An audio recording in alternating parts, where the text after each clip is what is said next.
Assalamualaikum warahmatullahi wabarakatuh. Perkenalkan, nama saya Afifah dari kelas B kelompok 12. Di sini saya akan membuat video satuan acara penyuluhan. Selamat menyaksikan.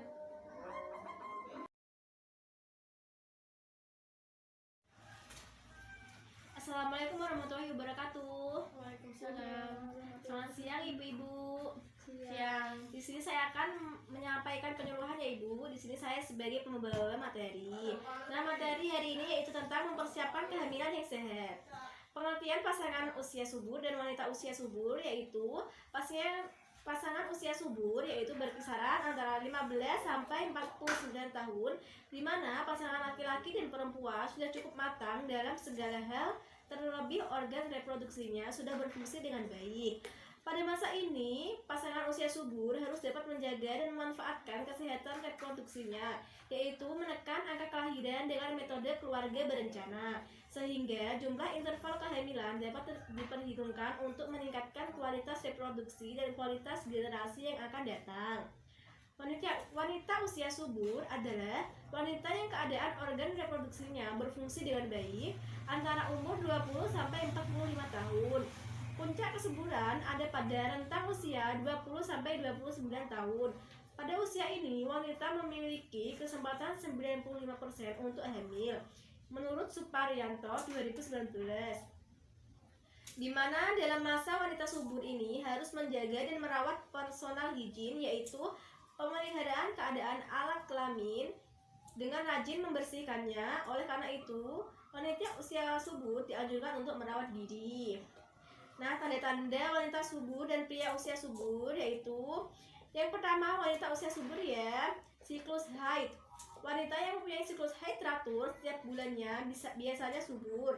Satu putaran haid dimulai dari hari pertama keluar haid hingga sehari sebelum haid datang kembali, yang biasanya berlangsung selama 28 hari hingga 30 hari.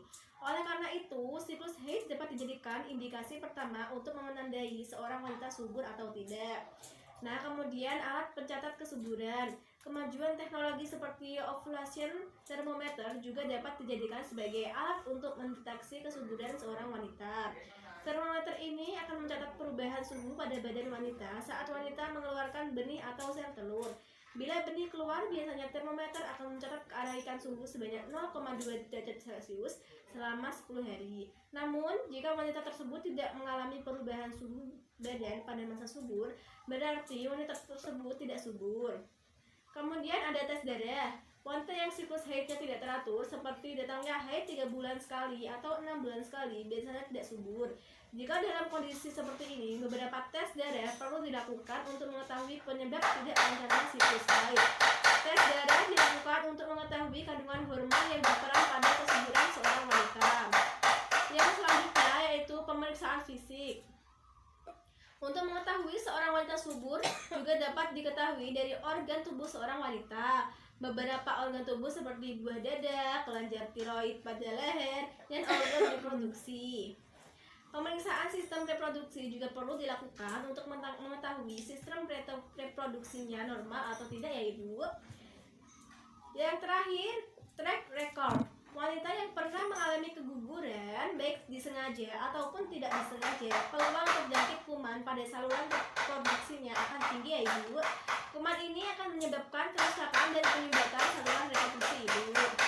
Nah, selanjutnya ini adalah pria usia subur. Antara lain, masa subur pria berbeda dengan masa subur wanita yang sudah lebih umum dikenal pada pria. Selama masih menghasilkan sperma dengan kualitas baik dan dalam jumlah yang cukup, maka hal ini bisa dianggap masih dalam masa subur ya ibu.